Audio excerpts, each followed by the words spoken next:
ಬಹುಮತ ಸಾಬೀತುಪಡಿಸಿ ಅಂತ ಕೇಳ್ತಾ ಇದ್ದಾರೆ. ತಾವು ಹಿರಿಯ ರಾಜಕಾರಣ ಆಗಿದ್ದೀನಿ ನೋಡಿ, ಸಂವಿಧಾನಬದ್ಧವಾಗಿ ಸಿಂಗಲ್ ಲಾರ್ಜೆಸ್ಟ್ ಪಾರ್ಟಿಗೆ ಸರ್ಕಾರ ಮಾಡಲಿಕ್ಕೆ ಅವಕಾಶ ಕೊಡಬೇಕು.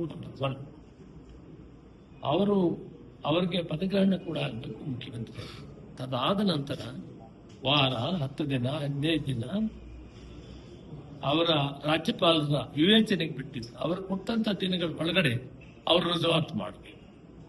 ರುಜುವಾತು ಮಾಡಿದ್ರೆ ಸರ್ಕಾರ ರುಜುವಾತು ಮಾಡೋದಕ್ಕೆ ಅವಕಾಶ ಇತ್ತು. ಸಂವಿಧಾನಬದ್ಧವಾಗಿ ಯಾವುದೊಂದು ಸಿಂಗಲ್ ಲಾರ್ಜೆಸ್ಟ್ ಪಾರ್ಟಿ ಇರ್ತವೆ ಅವರಿಗೆ ಪ್ರಮಾಣ ವಚನ ಮಾಡಿ ನೀವು ಅಪ್ರೂವ್ ಮಾಡಿ ಅಂದರೆ ಬಹಳ ದೊಡ್ಡ ಸಂವಿಧಾನ ಗೌರವ ಕೊಟ್ಟಂಗಾಗ್ತದೆ. ಇವತ್ತು ಅದಾಗ್ತಾ ಇಲ್ಲ. ಅದು ಅವರು 2 ಸಾರಿ ಭೇಟಿಯಾದರೂ ಕೂಡ ಅವ್ರಿಗೆ ಅವಕಾಶ ಕೊಟ್ಟಿಲ್ಲ. ಇದು ಸಂವಿಧಾನಕ್ಕೆ ಅಪಮಾನ ಮಾಡಿದಂಗೆ ಆಗ್ತದೆ. There is a clear cut. ಇವತ್ತಿನ ಇದೊಂದೇ ದೇಶದಲ್ಲಿ ಎಲ್ಲ ಕಡೆ ನಡೀತಾ ಇದೆ. ಯಾವುದೇ ಒಂದು ಪೊಲಿಟಿಕಲ್ ಪಾರ್ಟಿ ಇರುವುದರಲ್ಲಿ ಮೆಜಾರಿಟಿ ಇದ್ದರೆ ಅವರನ್ನ ಕರಿಬೇಕು, ಅವ್ರಿಗೆ ಅವಕಾಶ ಮಾಡಿಕೊಡ್ಬೇಕು.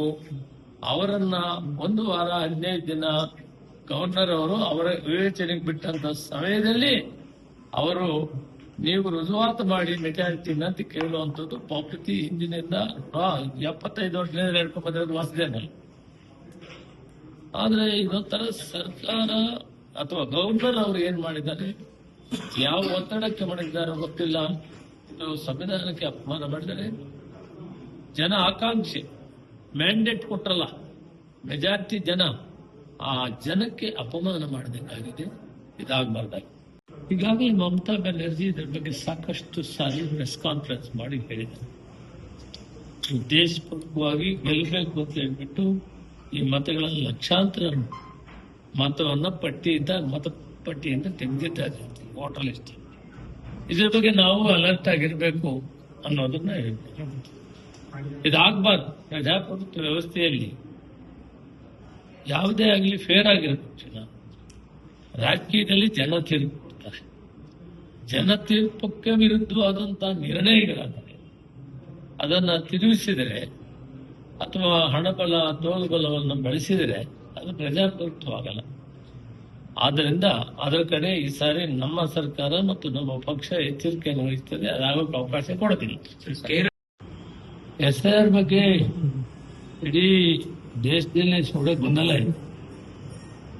ಇದನ್ನ ಕರ್ನಾಟಕ ಸರ್ಕಾರ ಕೂಡ ನಿನ್ನೆ ಮೀಟಿಂಗ್ ಮಾಡಿದ್ದಾರೆ. ನಿಮ್ಮ ಬಗ್ಗೆ ಎಲ್ಲ ವಿಚಾರ ನಮ್ಮ ಸಂಘ ಸಂಸ್ಥೆಗಳು, ಪ್ರಗತಿಪರ ಸಂಘ ಸಂಸ್ಥೆಗಳು ಮತ್ತು ಸಾರ್ವಜನಿಕರು ಇವರೆಲ್ಲೂ ಕೂಡ ಇದನ್ನ ಅರ್ಥ ಮಾಡ್ಕೊಂಡು SIR ಅನ್ನ ಯಾವ ರೀತಿ ದುರುಪಯೋಗ ಮಾಡ್ತಾರೆ ಅದನ್ನ ಯಾವ ರೀತಿ ತಡೆಗಟ್ಟಬೇಕು ಅಂತೇಳಿ ಪ್ರಾಮಾಣಿಕವಾಗಿ ಬೂತ್ ಸಿಸ್ಟಮ್ನಲ್ಲಿ ಇರೋದು, ಆ ಬೂತ್ ಅಲ್ಲಿ, ಆ ನಗರದಲ್ಲಿ, ಆ ವಾರ್ಡ್ ಅಲ್ಲಿ, ಆ ವಿಲೇಜ್ ಅಲ್ಲಿ ಈ ಬೂತ್ ಕಮಿಟಿಗಳು ಏನಿರ್ತಾರೆ ಅವರು ಕೆಲಸ ಮಾಡ್ತಾರೆ. ಸರ್ಕಾರದವರು BLA 1 ಅಂತಿರ್ತಾರೆ, ನಮ್ಮ ರಾಜಕೀಯ ಪಕ್ಷಗಳು BLA 2 ಅಂತಿರ್ತಾರೆ. ಅವರವರು ರಾಜಕೀಯ ಪಕ್ಷಗಳು ಕೂಡ ಮುತುವರ್ಜಿ ಸರ್ಕಾರ ಏನ್ BLA 1 ಮಾಡಿದ್ದಾರೆ ಅದನ್ನು ಕೂಡ ಜವಾಬ್ದಾರಿ ಕೆಲಸ ಮಾಡ್ತಾರೆ. ಮತಗಳನ್ನ ತೆಗೆಯುವಂತ ವೋಟರ್ ಲಿಸ್ಟ್ ಇದು ಇಡೀ ದೇಶದಲ್ಲಿ ಕೂಡ ಸಂಶಯಾಸ್ಪದವಾದಂತ ವ್ಯವಸ್ಥೆ ಆಗಿದೆ SIR. ಇದಕ್ಕೆ ಕರ್ನಾಟಕ ಸರ್ಕಾರ ಮಾನ್ಯ ಮುಖ್ಯಮಂತ್ರಿಗಳು ಮತ್ತು ಸಚಿವರನ್ನ ಕರೆಸಿ ಒಂದು ಮೀಟಿಂಗ್ ನಿನ್ನೆ ಮಾಡಿದ್ದಾರೆ. ನಾವೆಲ್ಲ ಕೂಡ ಈ ವಿಷಯದಲ್ಲಿ ಸರಿಯಾದಂತ ರೀತಿಯಲ್ಲಿ ಮತ ಪಟ್ಟಿ ಏನಿದೆ ಅದು ಪರಿಷ್ಕರಣೆ ಆಗಲಿ, ಅದರಲ್ಲಿ ಏನೋ ಭಿನ್ನಾಭಿಪ್ರಾಯ ಇಲ್ಲ. ಆದ್ರೆ ಮಾಡುವಂತ ಕಾಲದಲ್ಲಿ ಕೆಲವು ಸಮುದಾಯಗಳ ಮತವನ್ನ ತೆಗೆಯುವಂಥದ್ದು ಮಾಡೋದು, ಅವ್ರಿಗೆ ಬೇಕಾಗಿದ್ದನ್ನು ಉಳಿಸುವಂಥದ್ದು ಮಾಡೋದು, ಇದು ವ್ಯವಸ್ಥಿತವಾಗಿ ನಡೀತಾ ಇದೆ. ಇವತ್ತು ವೆಸ್ಟ್ ಬೆಂಗಾಲ್ ಹೋಗ್ತಾ ಇದ್ರೆ ಆಶ್ಚರ್ಯ ಆಗ್ತದೆ. ಆ ರಿಸಲ್ಟು ಅವರಷ್ಟೊಂದು ಪ್ರಾಮಾಣಿಕವಾಗಿ ಕೆಲಸ ಮಾಡಿದ್ರು ಅಂತ.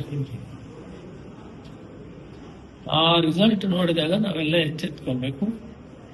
ಫೇರ್ ಆಗಿ ನಡೀಲಿ.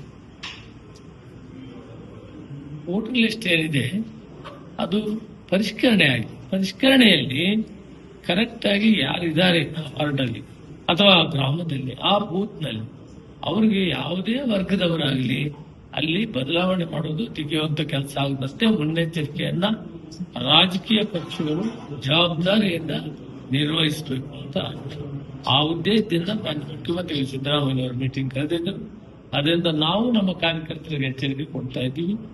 ಬೇರೆ 2 ಪೊಲಿಟಿಕಲ್ ಪಾರ್ಟಿ ವ್ಯಕ್ತಿ ಇರ್ತಾರೆ, ಅದು ಯಾವುದೇ ಪೊಲಿಟಿಕಲ್ ಪಾರ್ಟಿ ಆಗಲಿ, ಎಲ್ಲರೂ ಕೂಡ ನಾಗರಿಕರ ಹಿತದೃಷ್ಟಿಯಿಂದ, ಮತದಾರರ ಹಿತದೃಷ್ಟಿಯಿಂದ ಅವರ ಮತದ ಹಕ್ಕನ್ನು ಕಾಪಾಡುವಂತ ಕೆಲಸವನ್ನ ನಾವು ಮಾಡಬೇಕಾಗ್ತದೆ. ಅದರಲ್ಲಿ ವಿಶೇಷವಾಗಿ ಕಾಂಗ್ರೆಸ್ ಪಾರ್ಟಿ ಈ ಕೆಲಸವನ್ನು ಬಹಳ ಜವಾಬ್ದಾರಿ ಮಾಡ್ತಾರೆ. ಪ್ರದೇಶ ಕಾಂಗ್ರೆಸ್ ಸಮಿತಿ ಅಧ್ಯಕ್ಷರು ಇದರ ಬಗ್ಗೆ ಸಾಕಷ್ಟು ನಮಗೆ ಮಾರ್ಗದರ್ಶನ ಕೊಟ್ಟಿದ್ದಾರೆ.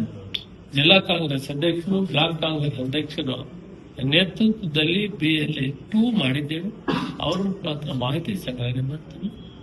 ಪರಿಷ್ಕರಣೆ ಕ್ರಮಬದ್ಧವಾಗಲಿ, ಅದರಲ್ಲಿ ಏರ್ಪೇರಾಗೋದಕ್ಕೆ ಬಿಡೋದಿಲ್ಲ. ನಾವು ಅದರ ಜವಾಬ್ದಾರಿ ತಗೊಂಡು ಮಾಡ್ತೇವೆ.